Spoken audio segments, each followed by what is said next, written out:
Good morning, Francis. We're sorry we're a bit late, but it won't cut into your time. Good to see you.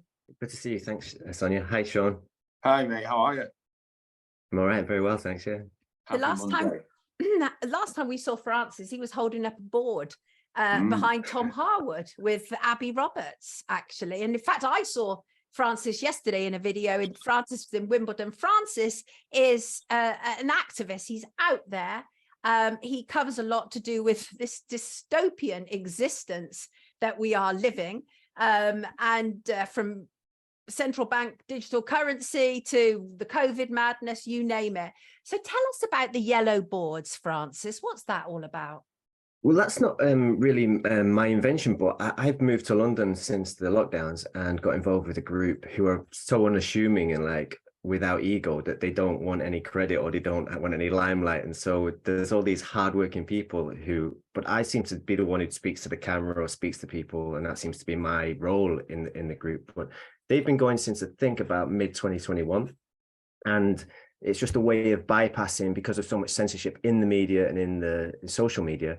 It's just a way of reaching like peer-to-peer learning. So like if someone's discovered that there's a problem with the virus narrative or the lockdown narrative or the vaccine narrative, it was initially a way to say, like, there's a problem here and we'd like to tell you about it, and it's the only way we can see to get there. I think it initially started, the first video I saw of it was in New Zealand, where there was a line of people and someone had filmed it from a car, and so you saw a message every, say, 50 yards for I don't know, half a mile or something. And it was just waking people up to the fact that something was not right in, say, 2020 or 2021.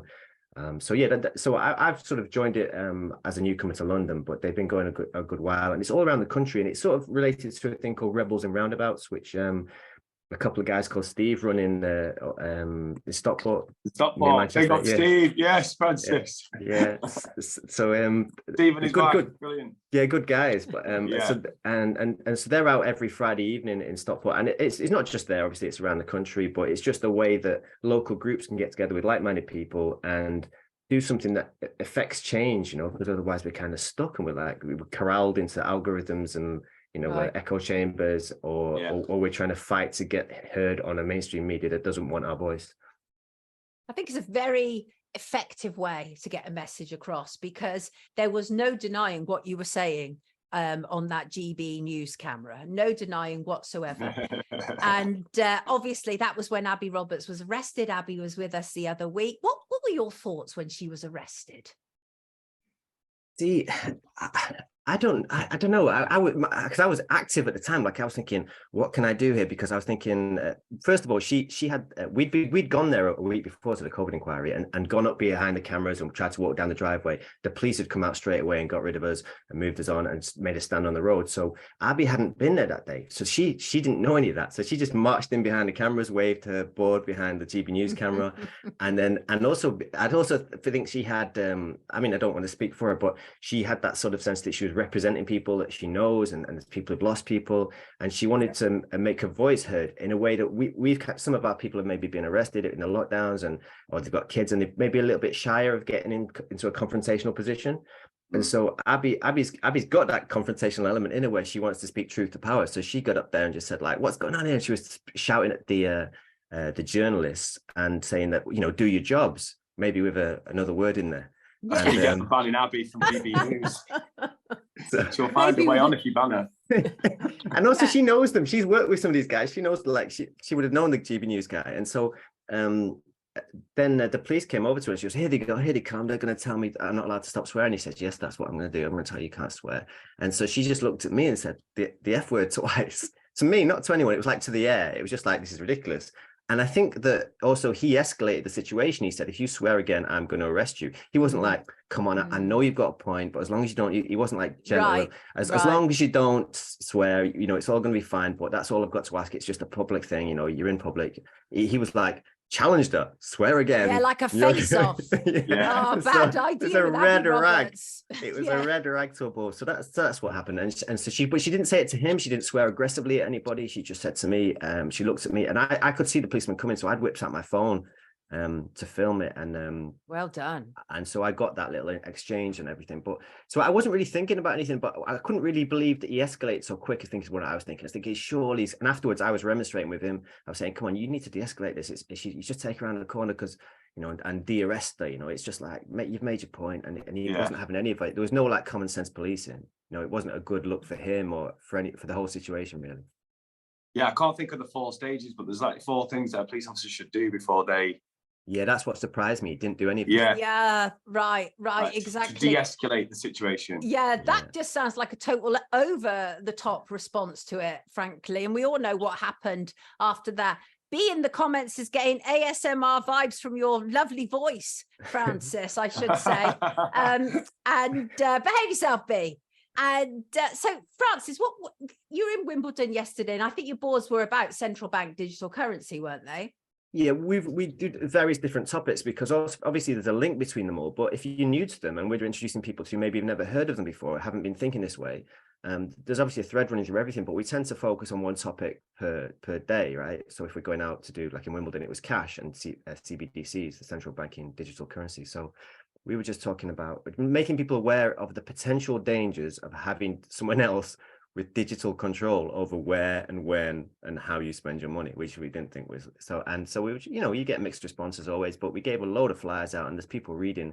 And so sometimes when you stand, say if I'm there and I'm standing a little bit apart from the group of people giving out flyers, you sometimes see like tons of people coming past running your flyers, and you realize the kind of impact you're having. It's only a little like droplet, and the ripple, I get to watch the ripple sometimes if I take a little walk away. Beautiful. So it's kind of nice, that something is happening, and everybody who takes a leaflet then potentially has a conversation or shows the leaflet to someone else. And so it does have an impact in a small way. I don't want to overstate it. Obviously there's lots to do and so on, but yeah, everybody has a role. Get in where you fit in. Go on, Sean. I feel like with the CBDCs, I do see that the decentralized coins will still run alongside them. So I'm obviously still learning about crypto and that side of things now, but obviously that's decentralized. So I will still be able to buy a certain degree anonymously with certain coins, and that will be like cash. However, I see this CBDC thing kind of like, I think it'll be programmed so that you can only probably use it in Tesco or to pay landlords. And that's how they're going to make people buy it first without kind of realizing what it means to have a programmable piece of cash. Well, I think the worry is that it's going to, nobody's concerned about, say, Bitcoin or any of the other coins. Because people can choose to trade with that. It's the state control over it, isn't it? And like you say, if they limit it, like that's what they've done with the paper money. The paper money is completely worthless, but the state control over it is forced legal tender. You have to pay your taxes with it. We are forced to trade with that, so it's imposed upon you. And so there's already a sort of a degree of control with cash like that, but that's how we're sort of in this system, because we're having to, so the cash isn't perfect, but it's just good deal more free than someone else saying you can or you can't, and the computer says no sort of society. So I mean, that is the reality. We can be totally controlled with it. There's no getting away from that. So obviously you went to Wimbledon yesterday because it was the finals of the world famous tennis championship. And you did talk about how, I think police or whomever it was, they were kind of pushing you to one side. You have to stay over there. I mean, we do have freedom of movement in this country in terms of our activism. They haven't yet been able to bring in those laws to be able to enforce us to do that. So what were these people asking you to do? Well, yeah, I mean, there's just something in there that the word activism, I'm always a little bit uncomfortable with that, because I don't feel myself as an activist, because it sort of sounds like an antagonist or someone who's at odds with society. I'm just an ordinary person who's just thought, oh my God, there's something going on, and maybe like the vaccines are going to harm you, or the lockdowns are killing people, and that's how do I tell my friends and my neighbors? So I got out on the street quite early in 2020, and I was like, thinking I'll make a video, and then my family and friends can see me and see that I've not lost my mind. I'm not in a basement tapping away like a crazy thing. I'm just saying something not right here with these arrows on the floor and these. It's more like that. I'm not trying to fight anybody in a sense. I'm trying to like bring us together so that we don't all cause harm to ourselves. So in that spirit, we were out yesterday just saying, oh yeah, we don't think CBCs are very good, and then the security came out. Now I have to say, the security, there's some shopping center and it seems to be a public pavement to me. And these guys saying you have to move, and he said it's private land. I said it's a pavement. He pointed to these little metal studs on the ground, which were dotted every sort of meter, every 2 meters. And he said, this marks our property for the shopping center. And I said, are you kidding, mate? And he was nice. The security came out more than once, and they were decent guys just doing the job. They'd been given orders. And I said, is somebody in there? Like, and he says, yeah, the top guys are not happy with this. And it turned out the security told us that if we'd have been LGBT, whatever the letters are, activists or, people rallying for that, they wouldn't have moved us. It was the subject that was the problem. 100%. Wow. 100%. They'd have probably painted a zebra crossing for you right there and then if you were there for LGBTQ, ABCDEFG. Yeah, which ties into the fact that if you look at the say the move, the drive towards cashless, it's pushed by the big supermarkets. You're now doing your own self-checkout, or maybe one of the supermarkets, I think it was Aldi, has a card-only place or a cash-free shop somewhere in London. Yeah, Tesco as well. A Tesco Metro does. You actually have to have the app. You do, yeah. And even if you look at most self-checkouts, there'll probably be 1 out of 10 that takes cash. It's terrible. It's a terrible situation. Aside from the fact that it's obviously doing people out of jobs, there's a huge problem with it. There's no doubt about it. So I won't call you an activist, although I can't help it. It's all right. So I just made because I do see you as an activist because you're out there doing something, and I actually see activism as a positive thing because there are too many campaigners and not enough activists, as far as I'm concerned. Yeah.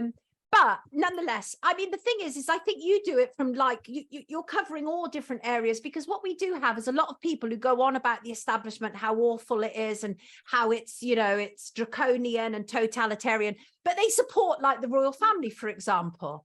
Now, where do you stand on a situation like that? Because I noted that you had written stuff about the royal family. What is your position?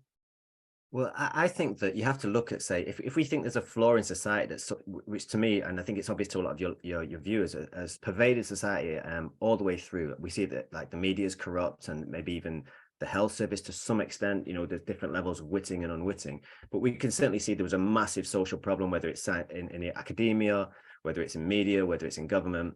Now, that you have to look at that society and think that who are the major beneficiaries of that society? Who are they all working for? Whose government is it? Whose police force is it?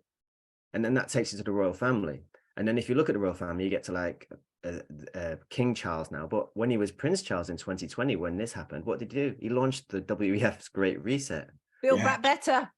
Yeah. Right. So my sense has always been, I mean, for a long time, because I woke up sort of not on 9/11, although I had questions on 9/11. How did that work? But I woke up with 9/11 in the subsequent years. I was like, oh, starting to see things on YouTube. That's a big one. Yeah. So all those same things occurred to me then, that okay, so the media is lying, the politicians aren't telling the truth, but who do they all work for? So the visible beneficiary of this corrupt system is the royal family. And whether you talk about like William and Harry and Charles and Harry, and they're all arguing, they all agreed on climate change, they all agree on the vaccine, you should all get the vaccine, they all agreed on lockdowns. So whether that's a soap opera or not, I couldn't tell you, but I can tell you that they all agree on certain things at that level, and they all benefit from it. Yeah, and they're all like Charles is photographed with Klaus Schwab in 1992, 30 years ago, and it's a long-term plan. It's not the most of us are aware now that it's not like a 3-year plan. It didn't start in 2020. It's a generational plan. They've primed us to accept vaccines. They primed us to think of them as normal and helpful, and they've primed us to accept this whole system. But the royal family is one of the threads that runs through it. It's a generational thing, and people can't see that with the Queen because she's a nice old lady, and they compare her to their own grandmother. Yeah, like you couldn't get further apart, trust me. Yeah, right. But from the outside, we're all decent people and we don't think like psychopaths, so it's very difficult to put ourselves in the role of a psychopath. So you look at an old lady and think, oh, I should be kind of respectful, and she's been there a long time, and she seems quite polite, and she's cutting ribbons, and that got sandwiches in a bag with Paddington. Yeah, not that propaganda, and she's shaking hands with James Bond or whatever, or there's a sense, or she came to open my school or my hospital and she said a nice few words to me. So there's this kind of idea that she's this venerable old lady, but then you're not gonna, just like with all the people that you might expect to be in controlled opposition in the media or whatever, they don't come out with big neon signs saying, I'm actually a psychopath and I'm trying to poison the population, or I'm into depopulation. It's very rare that you get that. Like that someone says the truth out loud. Exactly. So you just have to look and deduce from what you can, like who's in charge of all this stuff, and why. Also, even just if you're just practical and you disregard all the sort of conspiratorial element, you just look at it and think, okay, well, why are we paying? If we all believe that we're all equal and there's no racism, right? We can't be, and then we kind of got an inbuilt racism into society in the sense that some people are better than others, and we have to give them millions of pounds a year for doing nothing. Yeah. And that's the royal family. You know, it makes no sense. No, it makes no sense. A lot of people, this is probably actually to you both, a lot of people say cash is king. Sorry to go off topic That's again. all right. No, it's a good one. What is both of your views on that statement? Because I don't necessarily fully, I'm not going to give you my opinion first, but yes, cash is king. What do you think about that statement? No, I think cash is better than a CBDC, so it's better than a digital currency run by the state. But essentially, cash is a lie. It's a form of indentured servitude. And what I mean by that is that they control the cash and they print it out of nothing. It's not backed by gold and silver. So the more they print it, it's an indirect tax on you, because it means, like, say if there's £100 in the system, then that's every pound will be really valuable. But if they print 1,000, it becomes less valuable. If they print 1,000,000, it becomes less valuable. That's what they're doing all the time. So when you've earned last year when you earned your £100, it was worth a certain amount, but this year it's worth less. So your savings are worth less every year. Your wages are worth less every month. And so when during COVID they printed billions and billions and billions, basically they taxed you in advance. They took money from the wealth of the people, and it's a way of transferring wealth. This inflation, people think it's to do with all the markets and that. No, it's built into the system. So austerity was the build up to it. That was the build up to it. Yeah, but the whole system, even before the austerity, the whole thing is just a money printing machine, which means that your money is always losing value. So it's just a way of taking your wealth and your work and your labor and your time and your life from you. That's the system we live in. And really, I was thinking this last night, and I've not fully formed this thought. I'm just going to throw it out there. We like it. Go on. Is that the best rebellion we could all do would be to cease using their money and start to trade in something actual and real, like gold or silver. Luggerbug says barter is king, probably. What do you think about the bartering system? I think anything that takes the power away from the third party, which in this case is the bank, and it becomes peer-to-peer. I think everything has to be done peer-to-peer. I don't believe in our politicians. I don't believe in our banks. I don't believe in any. Not that I want it all to fall apart immediately because it'd be chaos, but I'm just saying, if incrementally, if we can start trusting more in our neighbour's opinion rather than the televisions. Trusting more in the trade between peers. So like if you're communicating with your peers, you're then trading with them, whether it's barter or silver or gold, but it has to be something kind of real that takes out the middleman, so that it takes power away from the state and back to the communities. And back to the farmers and back to the I'm not I've got no political affiliations. I'm not like a capitalist or a communist, or I'm not trying to say that but I'm just saying that we have to think of ways that give us our sovereignty and our power back to us. And I think that maybe trading in these ways would be better. I don't know. I'm just thinking. I agree. We like it. Michelle says correct community living. I mean, that is the thing. We need to get back to the idea of a community, don't we? We've been so separated. I mean, definitely the whole COVID thing impacted us so psychologically that I know people who are still very separate. They still feel outside of society as a consequence of that. Yeah, well, I'm one of them. I was about to say that. I think I am, yeah. I have been for a long time. You feel like at odds, like what that feeling you got when you were the only one not wearing a mask and you're walking through a sea of maskers. Yeah. It's like I've had that for a while. It's just that the mask just made it visible and real to me. It's thinking, they just don't think like me. They just explains a lot. Right. I feel like I've always been on an alternative universe. But you probably don't have though.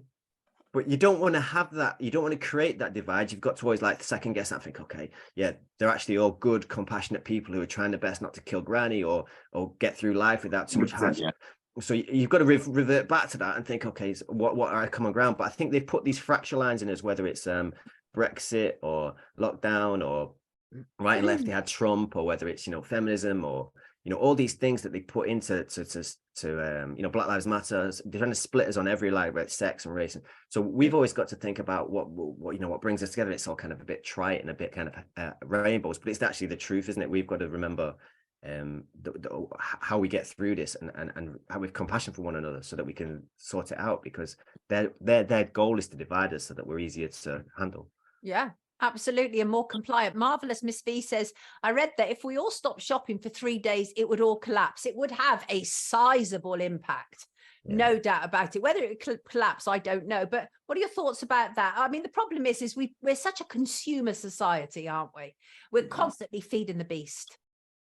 Well, yeah, we are. I mean, I think we do have power in where and how we spend our money, and yet also I understand that people have got kids and work, and they've got to go to the supermarket because it's convenient and quick. So, but if you can, I suppose it's just little steps in it. So where you can, when you can, if you try and shop local and remember to like keep your corner shop going or whatever it is, something, or your grocer or your, I mean, even the farmers markets are expensive, so it's really hard to tell people, suggest things what to do, because you can understand that why people are not doing them at the moment, because it's expensive, and it's right, and it's not convenient. But then on the other hand of that, the expense of going with the most convenient option is going to be much more painful in the long run. Right. So it's a balance. We just got to do what we can. Chris says we need to govern from grassroots up. Sorry, Chris, it's jumping some. I'm out of kilter with many around me. And that is the thing. You can feel like a stranger in your own land, can't you? That is the thing about all of this. Oh yeah, I mean, we're all if you step out of line, and you step off the reservation of what you're allowed to believe, then you hit the barbed wire fence or whatever, and people try to bring you back in, or like the electric wire fence, like you get that sort of shock of like that kind of people talk about it being like Agent Smith from that Matrix film, about where you get that response, like people want you to conform, they don't want you to break the dynamic, they don't want you to make them feel uncomfortable. So yeah, there's always that social pressure to conform. And actually, we get that. I was talking about, the yellow boards. Sometimes when you introduce a new argument, like you're talking about COVID, or you're talking about any of these subjects you've been talking about in your program, there's certain arguments that people come out with as a matter of course, almost like they've all got the same scripts or the same bullet points. The one we get doing the yellow boards is people wind the windows down and say, get a job. Right. Yeah. So a lot of the people there are retired, or they're taking time off work, or they fit it around work, or all that sort of stuff. But they always say get a job. And I was thinking about that. It's like, well, what does that actually mean? What are they trying to tell us there? Because people don't tend to see people on their leisure time and walk into the pub, or see a guy walking a dog and wind the window down and shout, get a job. Exactly. Yeah. It just wouldn't happen. It's not like you don't walk into the people in the shops on a Thursday afternoon. They don't wind the window down and go, oh, get a job. So like it's telling you to conform and to obey and to stop making them feel uncomfortable. Stay in your lane. That's right. Yeah. Stay in your lane. Be obedient. Absolutely. Jones Boy says, stop complying. Be a thorn in their side. Francis, what do you think about petitions? Oh no. Sorry.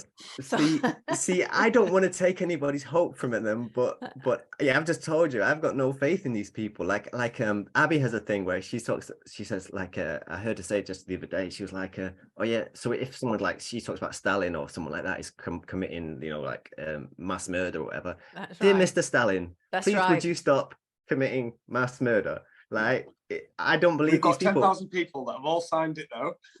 Yeah, that's right. So I don't want to, because I don't know what's going to work. Like you're asking me questions like I know everything. I don't know. But like if we go if all we can look at is the evidence of the past few years, so 650 MPs, how many of them voted against lockdown? Well, it was about 50 or a bit less, and some of them may have been controlled opposition, right? And then how many of them have spoke out about potential vaccine harms, right? One, and he seems to be a bit dubious anyway. I don't want to take people's hope again, but I've got questions about him. So same. Hey, same. Yeah, Andrew Bridgen you're talking about, who's now part of the Reclaim Party. Absolutely, same. Understood. So you've got 649 who are saying stuff. So you think that these people who are not saying anything are going to like suddenly turn around? Oh, I didn't realize. Now that you pointed out to me, I realized all these things were going wrong. I can't see it myself. But then on the other hand, if the goal, as the goal is, I think, is not to deal with them, is to wake people up. Maybe the petitions are a way of getting it into the public conversation. And that's what I think. Okay. So I would never stand against them, and sometimes I sign them if they come round, but I don't have like the faith that it's going to affect change through the parliamentary system is what I would say. But I wouldn't, if people want to raise awareness by doing that, and that's their way, and let's say they've got less time in the day to deal with things, and signing a thing helps to let their neighbours know, and or forward the email, that's great. Yeah, maybe now Rishi's just given this percentage rise to the unions. Maybe the unvaccinated should just all go on strike tomorrow, And we don't work in the economy until we have it in writing that they will not shun us from society again. We don't want to take a untested medical. What they But actually then you're feeding into the divide again, aren't you? No, but what they actually do have in writing already is the WHO Treaty and that international health regulations. So it's already, unless they do something, unless these politicians, so it's going to by default head into that position that you just talked about. The negative side of it, it's going to be that they can force us to do these things.